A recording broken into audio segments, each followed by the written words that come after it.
Nissans are such a pain in the...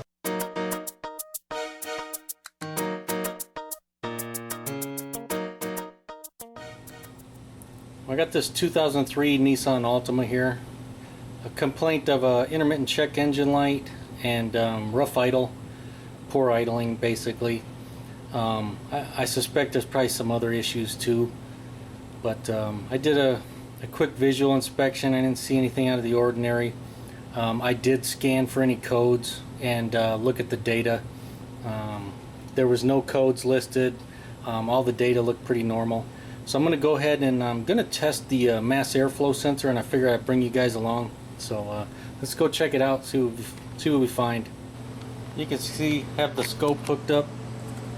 I'm just back probing the last yellow wire right there, which is the MAF signal. And there you go, there's our voltage right there. Looks like it's at about 1.4, maybe 1.3, right in there. We'll do a smooth throttle test, see how it looks. You should see that voltage rise.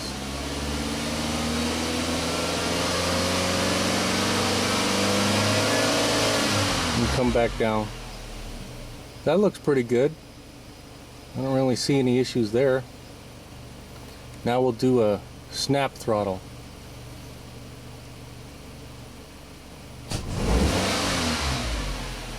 Yeah, look at all that mess. That does not look right. We got an initial spike that's okay, but all that up and down, you can, I don't know if you can hear the hesitation also. You hit the gas and it doesn't want to do anything. I don't know if you can tell, but now it's stuck at about 1 volt. You can see I give it gas, doesn't even move. And now we got a check engine light. Let's see what the code is.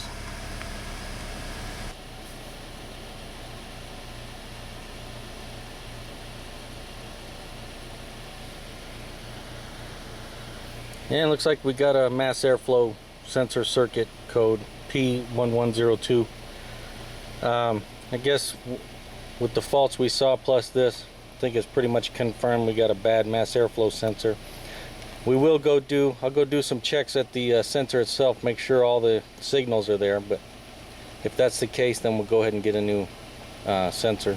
Oh, and while I'm thinking of it, if you do get this code, because now that we have this code, if you look, there's a default strategy that the computer will use, and it's kind of like a limp mode where it won't let it go over like 2,500 or 3,000 RPMs. It shuts off the fuel injectors. So you can see I give it gas. I'm giving it as much gas as you can give it. You can see it won't go over like 2,300. Shuts them off. So in case you see that, that's what the computer's doing.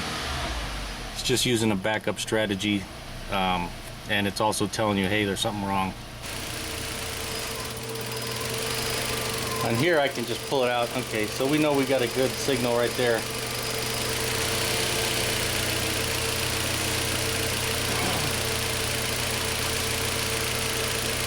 And I believe this black one in the middle should be our sensor ground. So if we back probe that, we should get our signal back.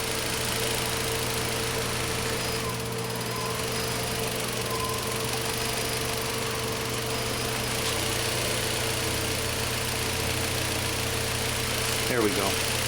I wasn't making a good connection. So you can see our ground is good and our signal on the mass airflow is good.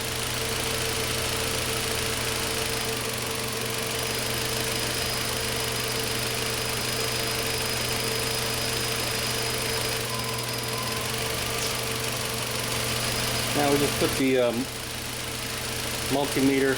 I'm just basically using it as a multimeter now. We should have it's a 5-wire sensor. So you're going to have a ground, which we just checked. We're going to have the mass airflow signal, which we checked, and then you're going to have a 12 volt, a 5 volt, and you'll have the signal for the intake air temperature sensor because it's part of the mass airflow. So we'll just look, make sure. There's our mass airflow. Let's see what the second wire is. That one's going to be our 5-volt reference. This one we already verified, that's our ground. Next one, there's our 12 volts, our battery voltage. And then this last one should be our signal for the intake air temperature sensor. Yeah, right about 2.94 volts. So everything looks good. We got a bad sensor. All right, your mass airflow sensor is right there. We'll just pop this out. It's clipped underneath, so you got to pull it back just a little bit so we can get to it. You're going to need a security bit set. This is the one I have from Arcan, 208 piece. A few companies make the same one, so if you see it's like 208 piece, this should be the same kit. As you can see, it comes with just about every bit you can think of. And in this case, let's see, which one is it? A TS25, that's what we're using. I'm just going to go in here, take these 2 screws out. Actually, we can go ahead and unplug it right now. Squeeze up on that tab.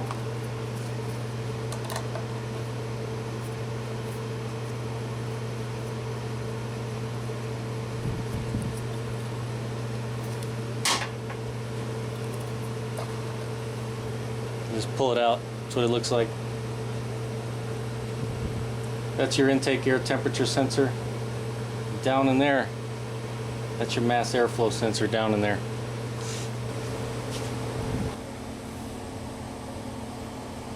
That's what the screw head looks like.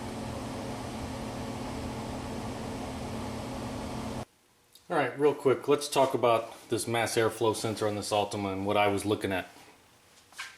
Basically, on the scope, we were seeing 1.2 to 1.4. That's a pretty decent voltage at idle on these Nissans. It could be a little higher depending on if it's really cold out, but on a normal warmed up engine, we should be in that range right there, pretty close.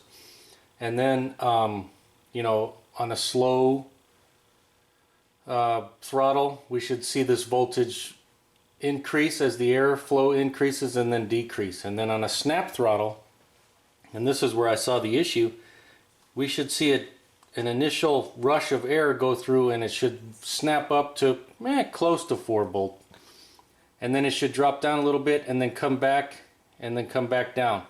That's a good waveform when you're looking at this stuff on a scope.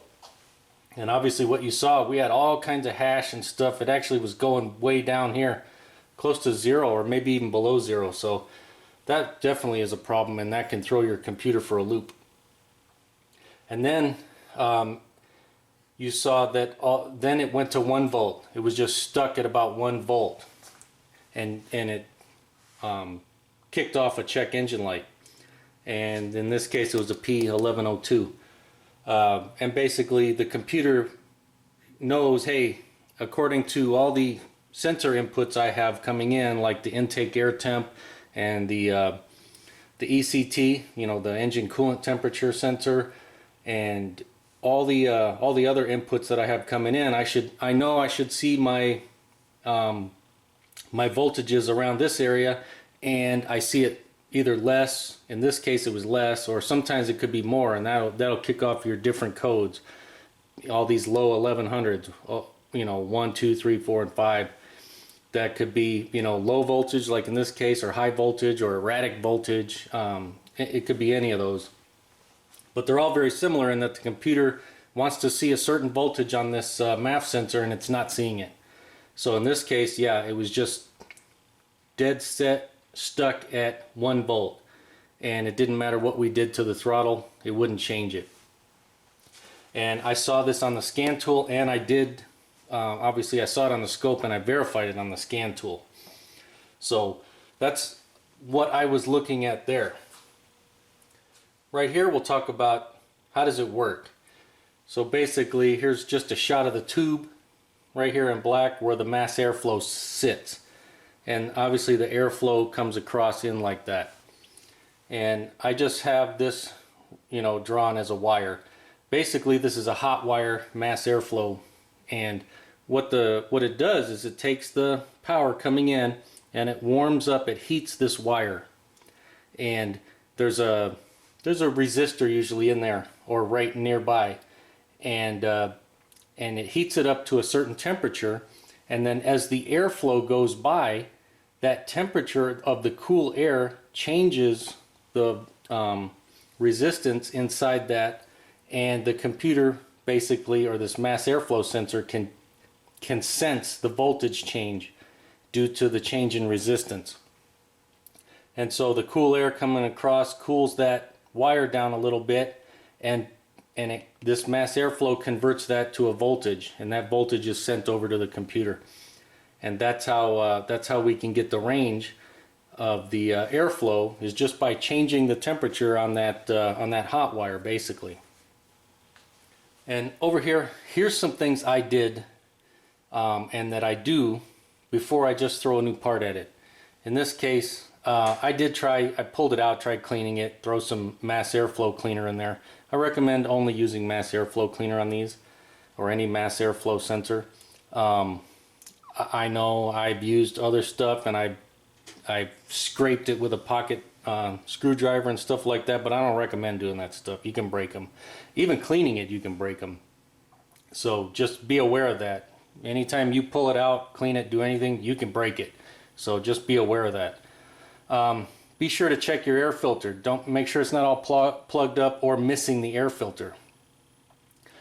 Check the air filter housing and the tube, the stuff around it. You want to look for cracks and things like that.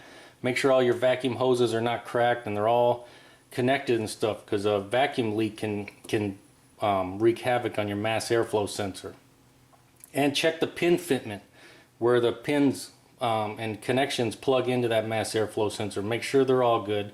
And then I also looked at the grams per second and voltages on the scan tool to see what it was seeing too. And while I'm thinking of it, where this mass airflow sensor lives, there is a screen in front of it, and that screen diffuses the air so that the airflow goes across that sensor evenly. So do not disturb that screen right there or pull it out or anything like that, because that can screw up your sensor also. So make sure that that is intact. And in this case, I'm going to just buy the sensor itself and put it in. But you can also buy the housing that goes around the sensor, in which case there's just 4 bolts that attach it to the actual tubing, and in this case it will come with this little screen, so just make sure that that screen is still on there. So now let's get this thing fixed. Alright, it's a new day. I couldn't get the part immediately. Here's the part number I'm going to put in. You have to be careful. Evidently, well, at least allegedly, according to the parts folks, it's a different part number depending on when the production date of the vehicle is, so be mindful of that. And as always, check the part. Make sure it looks the same or very similar. If you need to know the production date of your vehicle, it's on the sticker right there. You just check it out right there. And obviously putting it in is pretty straightforward. Can't really put it in backwards.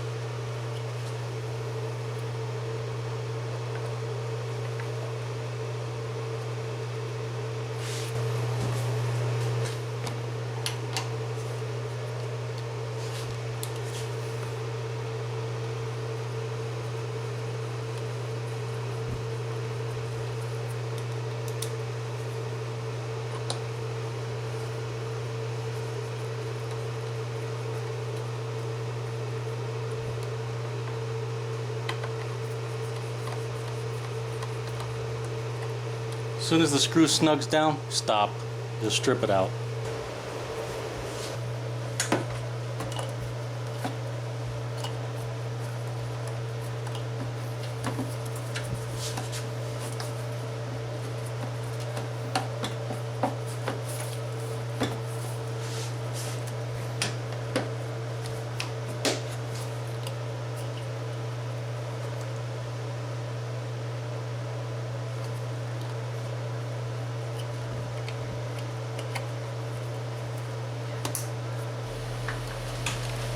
You can see we fired the car back up.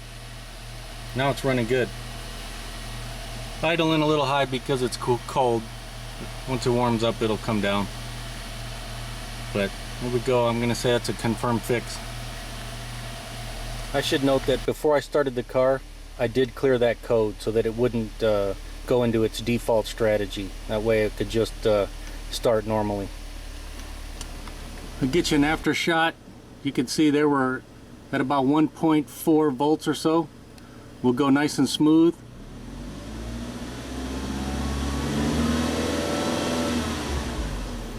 You can see it looks good.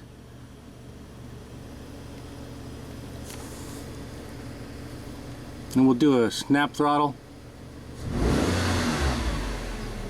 That signal looks much better. Yeah, that's much better.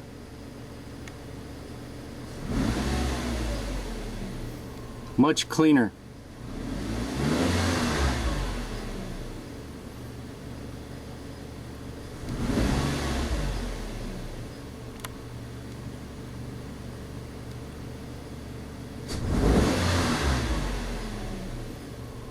You can see we're getting up to about 4 volts on a snap throttle, which is where we're supposed to be.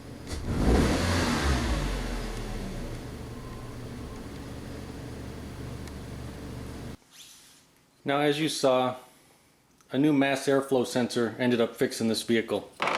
Now, I did have some other issues with this vehicle, and I did end up having to do an idle air volume relearn, and I needed to use a scan tool to do that. To do that relearn process, you need a bi-directional scan tool to do it. You can't get away from it.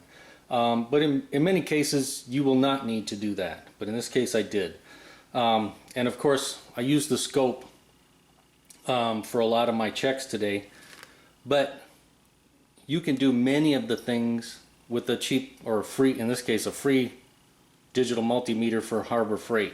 So don't be afraid of, that I show how to do it, with the expensive tools. You can also do it with cheaper stuff too. You can't do every single test, but you can do many things.